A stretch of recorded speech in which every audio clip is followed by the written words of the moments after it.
یا خدا یا خدا یا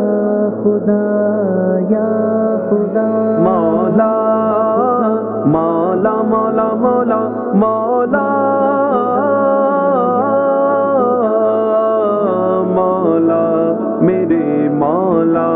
میرے مولا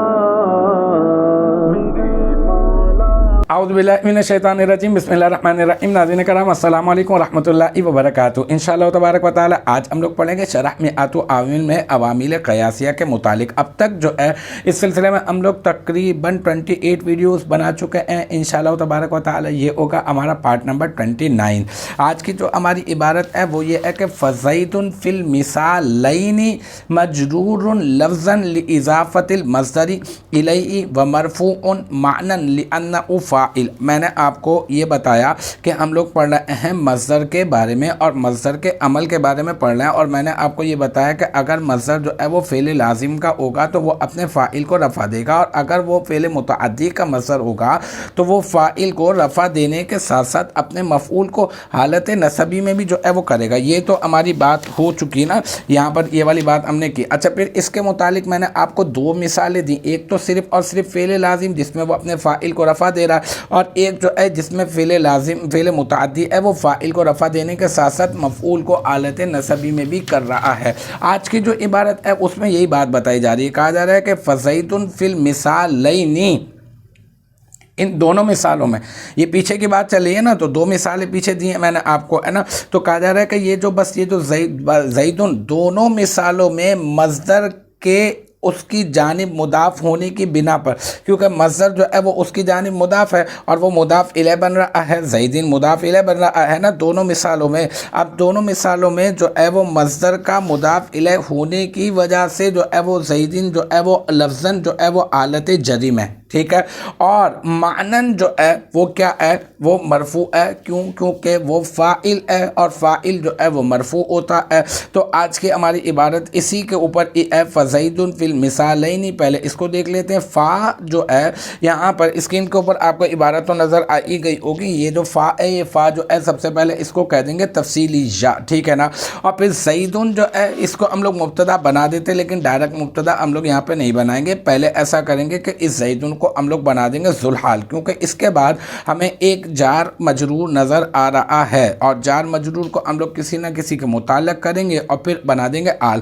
تو زیدن کو پہلے بنا دیتے ہیں ذوالحال، پھر فی حرف جر المثالین مجرور، پھر جار اپنے مجرور سے مل کر یہ بن جائے گا کیا، یہ بن جائے گا ثابتاً اسم فاعل کا ظرف مستقر، پھر ثابتاً اسم فاعل، اس میں ہوا ضمیر مرفوع متصل مستتر راجع بسوء ذوالحال اس کا فاعل، پھر ثابتاً اسم فاعل اپنے فاعل اور ظرف مستقر سے مل کر شبہ جملہ اسمیہ ہو کر یہ بن جائے گا حال، پھر یہ ذوالحال اپنے حال سے مل کر کیا بن جائے گا، یہ بن جائے گا مبتدا، ٹھیک ہے۔ تو مبتدا ہمیں مل گیا، اب خبر تلاش کرنے چلتے ہیں۔ ذرا تھوڑی سی پیچیدگی ہے خبر کی تلاش میں، لیکن کوئی مسئلے والی بات نہیں ہے۔ یہاں پر جو ہے معطوف علیہ ہو کر خبر بنے گی، تو سب سے پہلے تو آپ دیکھ لیں یہاں پہ مجرور لفظاً لاضافۃ المصدر الیہ، اس کو ہم نے بنانا ہے معطوف علیہ، پھر وہ مرفوع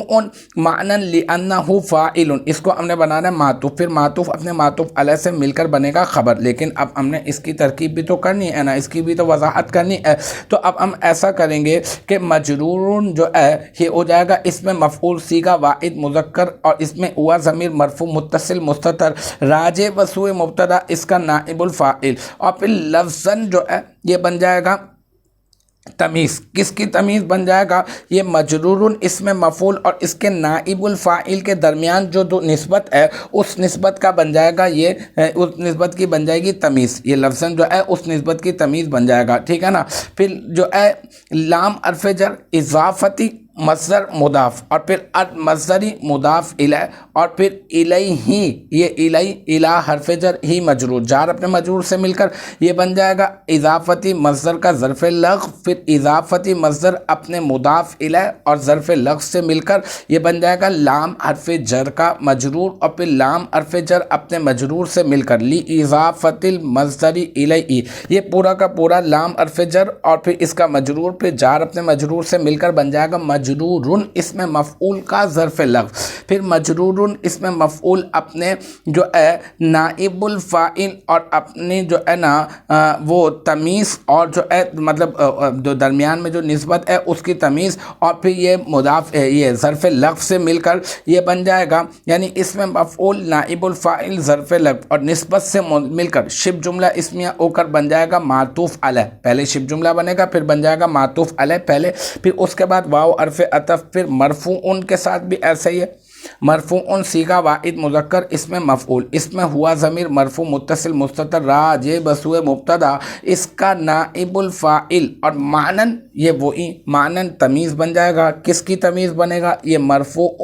اسم مفعول اور اس کے نائب الفاعل کے درمیان جو نسبت ہے اس کا بن جائے گا مفعول، یہ بن جائے گا اس کی تمیز، ٹھیک ہے نا۔ پھر جو ہے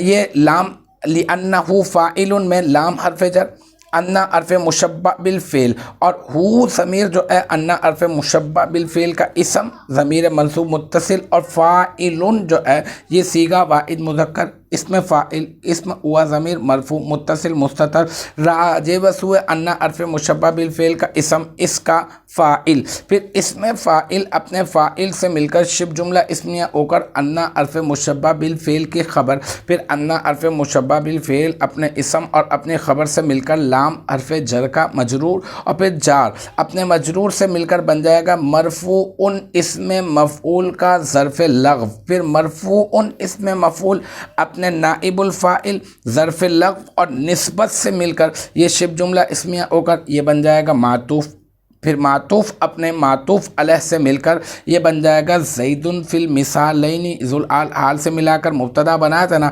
اس مبتدا کی بن جائے گا خبر، پھر یہ مبتدا اپنی خبر سے مل کر بن جائے گا جملہ اسمیہ خبریہ۔ تو الحمدللہ یہ ہمارا جو ہے پارٹ نمبر 29 بھی عوامل قیاسیہ کے سلسلے میں اپنے اختتام کو پہنچا۔ مجھے امید ہے کہ یہاں تک کی جو بات ہے وہ آپ کی سمجھ میں آ گئی ہوگی۔ انشاءاللہ تبارک و تعالی نیکسٹ ٹائم اگلی ویڈیو اگلی کلاس کے ساتھ ملاقات ہوگی، جب تک آپ اپنا بہت خیال رکھیے گا۔ وآخر دعوانا ان الحمدللہ رب العالمین۔